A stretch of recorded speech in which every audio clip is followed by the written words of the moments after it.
Santa Hildegarda de Bingen. Liber Vitae Meritorum. Libro de los méritos de la vida. Primera parte, el hombre mira al este y al sur.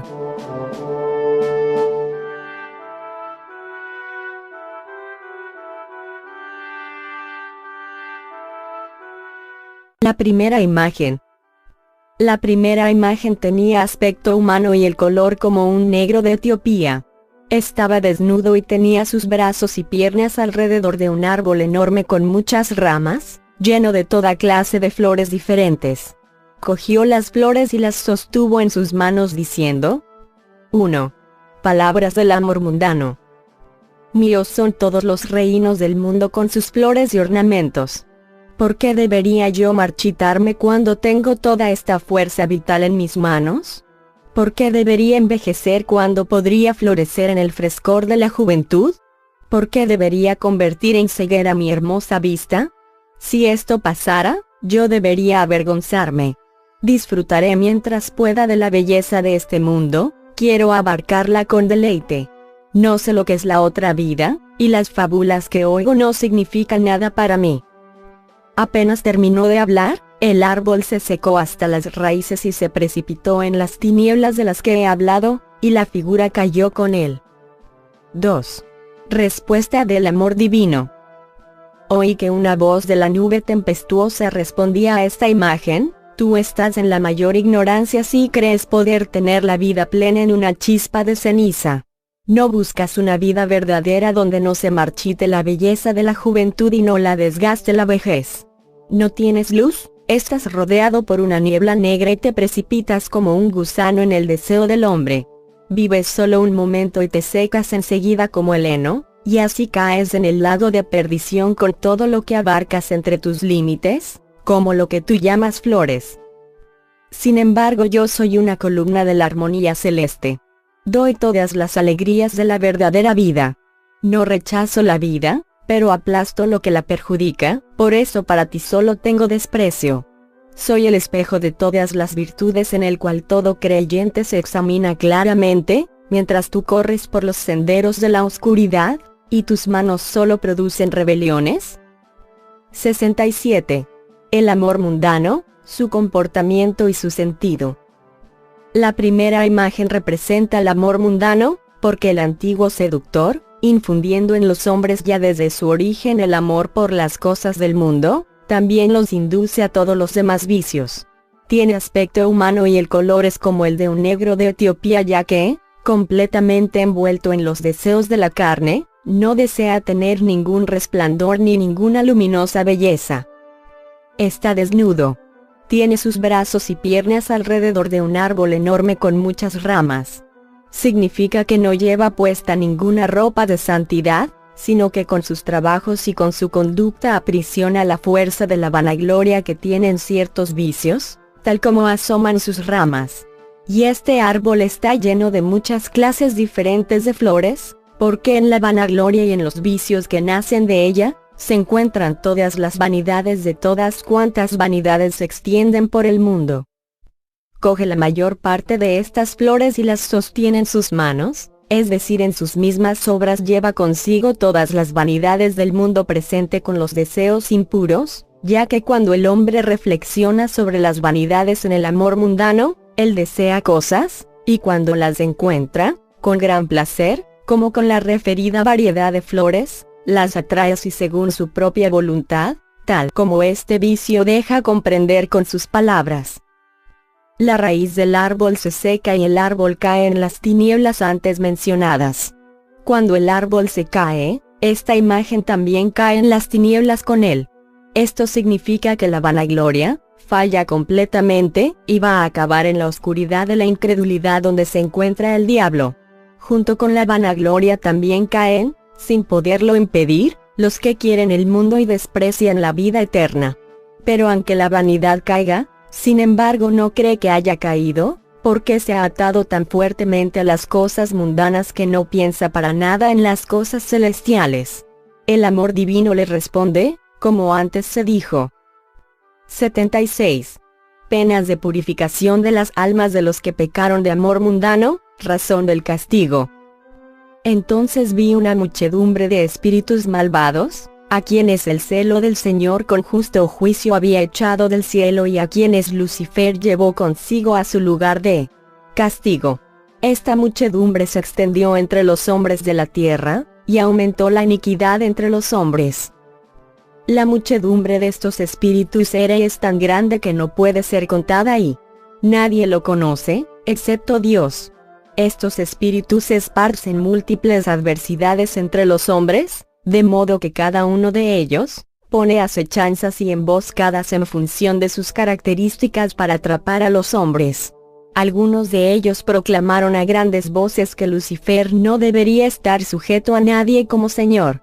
Muestran al hombre cómo amar los placeres mundanos y los persuaden a anhelarlos y amarlos. Y aquí vi dos fuegos, uno con una llama pálida y otro con llama roja.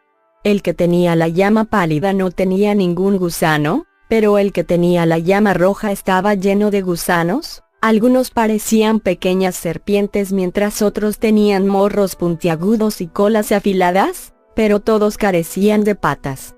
Las almas de aquellos que habían pecado con el amor al mundo mientras habían estado en sus cuerpos, estaban siendo castigadas por estos dos fuegos, afligidos tanto por uno como por otro, pero los trituraban sobre todo el ardor del fuego rojo y los mordiscos de los gusanos.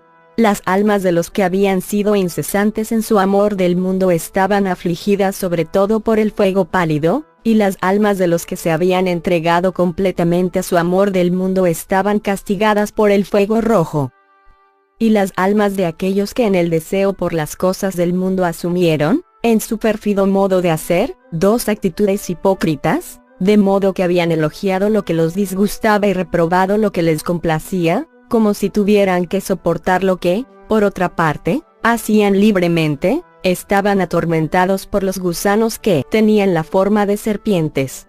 Las almas de aquellos que habían deleitado con el amor mundano estaban atormentadas por los gusanos que tenían el morro puntiagudo, mientras las almas de los que habían pecado con menor gravedad en su amor al mundo sufrían en el fuego pálido. Aquellos que habían pecado más gravemente soportaban el fuego rojo con sus gusanos. Vi y entendí estas cosas por el Espíritu viviente. 77. Estas penas producen la purificación en las almas que los que lo merecieron en vida gracias a la penitencia. Y oí una voz de la luz viva que me dijo, estas cosas que ves son verdaderas, y son tal como las ves y aún hay más. Porque los tormentos de estos castigos purifican las almas de quienes, viviendo en el mundo transitorio, merecieron la limpieza de sus pecados en el mundo no transitorio gracias a la penitencia, pecados de los que no pudieron purificarse plenamente en vida, a causa de una muerte prematura, y por los que no fueron pasados por el tamiz de los divinos flagelos de Dios misericordioso. Por lo cual estos tormentos los limpiarán, a menos que sean arrebatados de estos castigos por las buenas obras de hombres vivos o por las virtudes de los santos, porque Dios está en sus obras cuando invocan con piedad a la gracia divina. 78. Las almas que están en el recuerdo de la santa eternidad, se purifican, mientras las que están en el olvido quedarán en el olvido. Las almas de quienes están en el número y el recuerdo de la santa eternidad, limpian las manchas de sus pecados y pasan al alivio, mientras que las que están en el olvido permanecerán en el olvido sometidas a otros castigos. 79. ¿De qué manera los hombres haciendo penitencia pueden castigar en ellos mismos el pecado de amor mundano, según la sentencia de los jueces y según la entidad del pecado? No obstante, si los hombres que se afanan en el amor mundano, quieren vencer a los malvados espíritus que se lo proponen, y si están impacientes por evitar los castigos que ves, que se castiguen ellos mismos con cilicios y látigos, que se mortifiquen comiendo solo pan y agua según el grado en que hayan pecado, por la voluntad que pusieron, y por el tiempo y por las conversaciones pecaminosas. Y como el verdadero maestro, hecho hombre, prescribía a los que querían arrepentirse que se presentasen a los sacerdotes, quien quiera verdaderamente arrepentirse, tiene que presentarse al juez, para que pueda imponerle una penitencia según la entidad de su pecado. El juez, sin embargo, Es el sacerdote que desempeña este oficio en lugar de mi hijo. En efecto, cuando la conciencia del hombre se siente culpable, debe decir sus pecados al sacerdote, como se mostró en la ley cuando los leprosos se mostraron a mi siervo Moisés. Por esta razón, los pecados deben manifestarse al sacerdote, ya que el temor vergonzoso de la confesión participa del sudor de mi hijo, y la penitencia, en las gotas de su sangre. 80. Se aprueba la penitencia indicada por el sacerdote. Conviene la penitencia aprobada por el sacerdote, porque la expiación no puede ser producida en las almas por tormentos más allá de la medida indicada por el juez. 81. El amor mundano ni teme a Dios ni le quiere. El amor mundano, sin embargo, no teme a Dios ni lo aprecia, sino que atrae todas las cosas que le complacen, y se justifica ante Dios por todas las cosas que busca en las criaturas, diciendo que han sido creadas para su uso. Además, no teme a Dios, al que debería temer, sino que sigue su propia voluntad más que la de Dios. No aprecia a Dios porque no quiere dejar sus deseos carnales. Tampoco retiene del amor de Dios, por eso abraza al mundo completamente. Salomón, imbuido de espíritu de sabiduría, habló contra este amor, diciendo: 82. Palabras de Salomón. Principio de la sabiduría es temer al Señor. Fue creada en el seno materno juntamente con los fieles. Acompañas las mujeres elegidas y se reconocen los justos y en los fieles. Del libro del Eclesiástico, capítulo 1, versículos del 14 al 15. Tienen que entenderse así. El primer aspecto de la sabiduría es el temor del Señor, del mismo modo que la aurora precede al sol, ya que cuando el hombre comprende que ha sido creado por Dios, comienza a temer a Dios.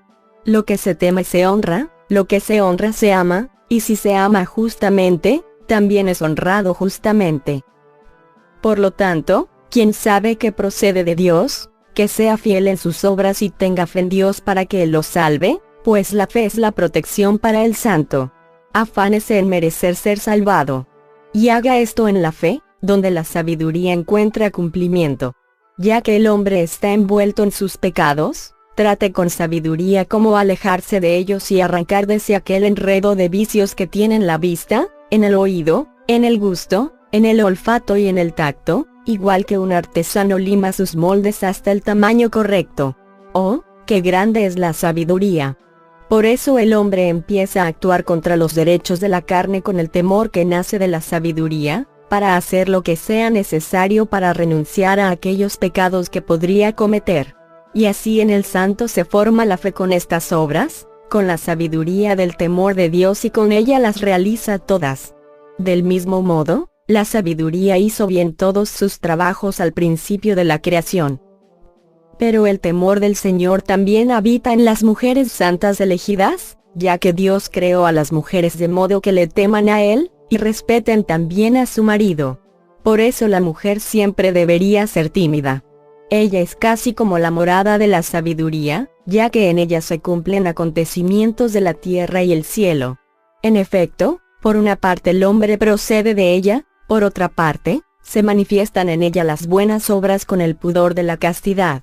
Si ella no tuviera temor, no sería capaz de cultivar el pudor de la castidad, porque sin temor, la serpiente muerde todo lo que puede. En cambio una mujer recta recoge en su seno todas las riquezas de las buenas obras y las santas virtudes, y no pone nunca límite a su buen hacer, hasta que no lo cumple completamente.